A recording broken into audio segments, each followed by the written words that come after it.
Once again, I make these videos in order to become a better person.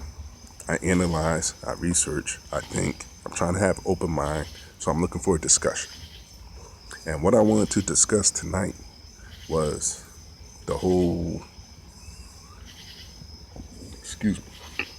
the whole Colin Kaepernick Nike ad. And the reason why I want to discuss it is because, I've been to games. I've been to football games, I've been to hockey games, I've been to baseball games, I've been to a bunch of games.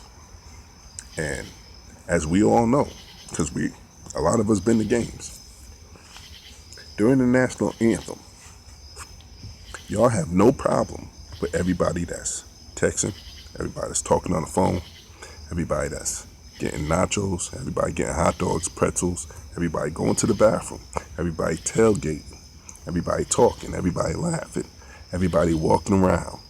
You have no problem. None of that pushes your buttons until an athlete kneels on the field. All that other stuff goes on during the national anthem, but none of that pushes your buttons until an athlete kneels on the field.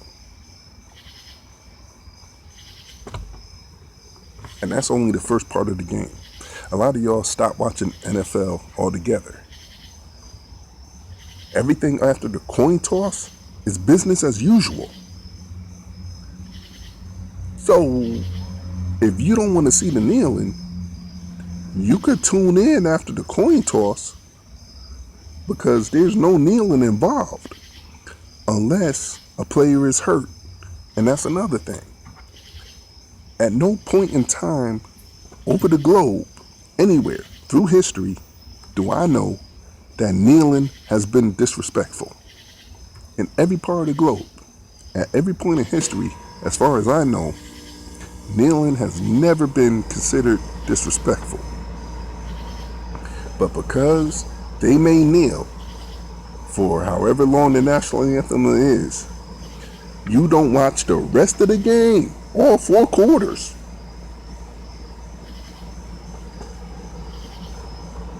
Because you don't want to see them kneeling during the anthem. Like I said, everything after the coin toss, that's business as usual. But because of what happens during the national anthem, you ignore the rest of the game. Alright, whatever. Let's talk about why they're kneeling. Because I hear that get flipped a lot. It starts off as one side of the coin, and then it goes over to the other. And what I mean by that is, everybody says, okay, these protests are about police brutality to minorities. I don't see it that way. I see it as these protests being about police brutality to Americans. Because these are all American citizens that are being murdered without booking, without charges, without trial, without judgment, without conviction. Before they are even handcuffed, they are murdered. American citizens. But it is un-American to protest the killing of these American citizens by the police during an NFL game. Wow. For some reason, y'all want to keep jumping in. Oh, it's so unpatriotic. No, giving a middle finger, that's unpatriotic. Grabbing my balls, that's unpatriotic. Turning my back, that's unpatriotic. Kneeling has never been unpatriotic. And the reason why they're kneeling is because Americans are being killed without judgment by the police in an alarming rate.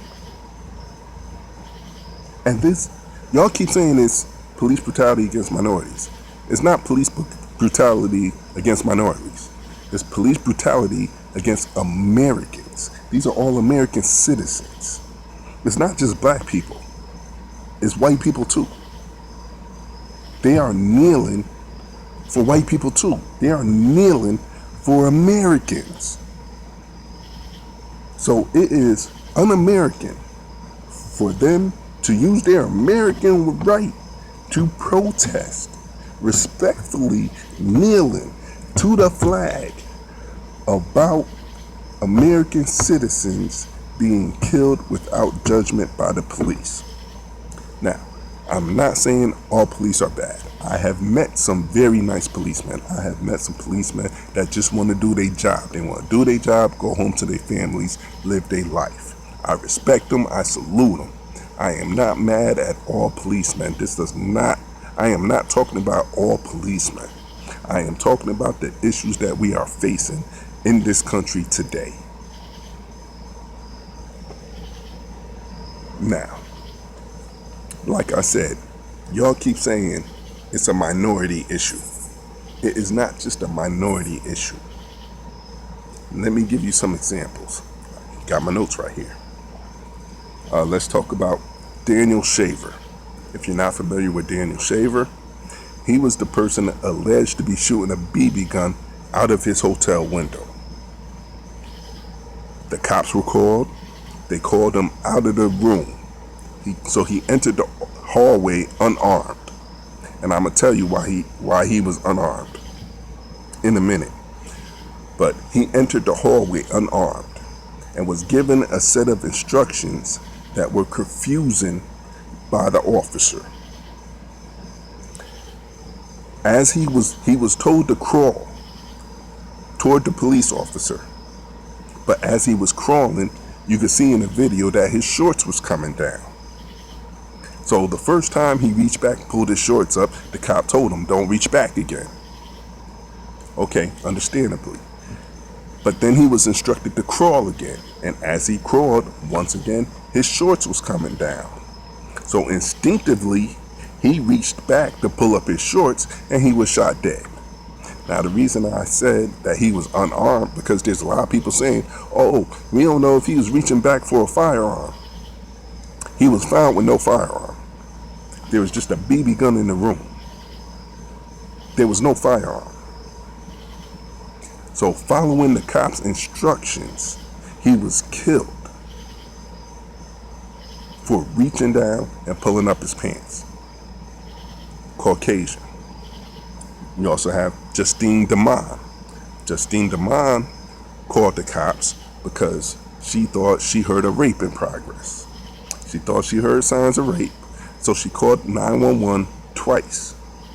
The cops show up. The cop in the passenger side, Officer Noor, already had his gun out and in his lap. Didn't even get out the car yet. They called dispatch, told them no assistance was needed. He's sitting in the passenger seat with the gun, already drawn. She comes out to greet the police. He shoots past his partner. He shoots inside the car, past his partner,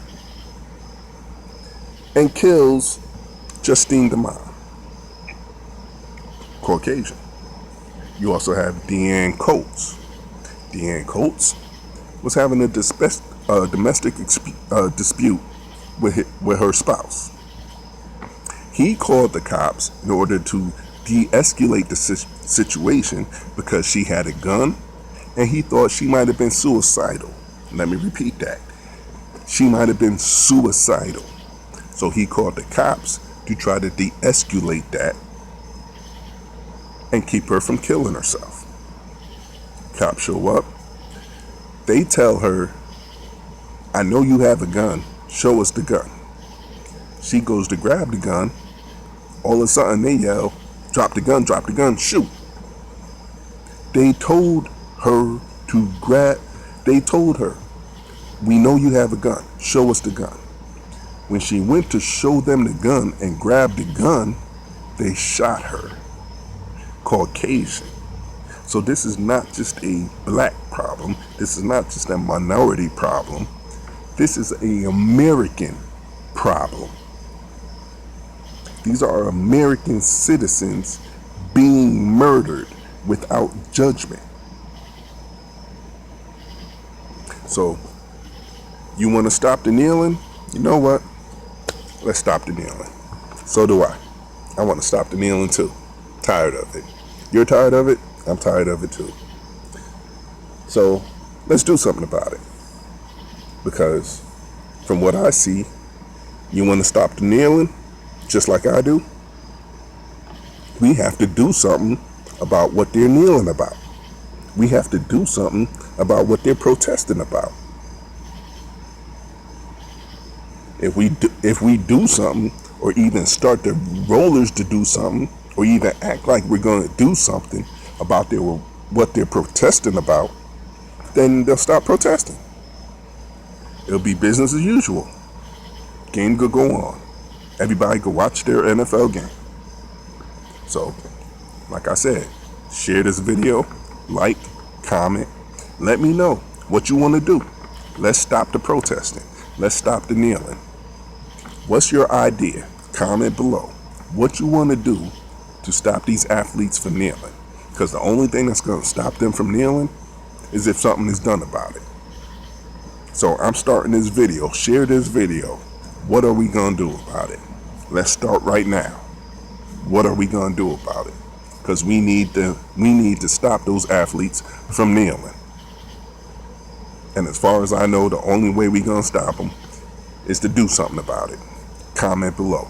Like, share this video. Send it to everybody you know. Let me know what you want to do about it. And together, let's do something about it to stop these athletes from kneeling.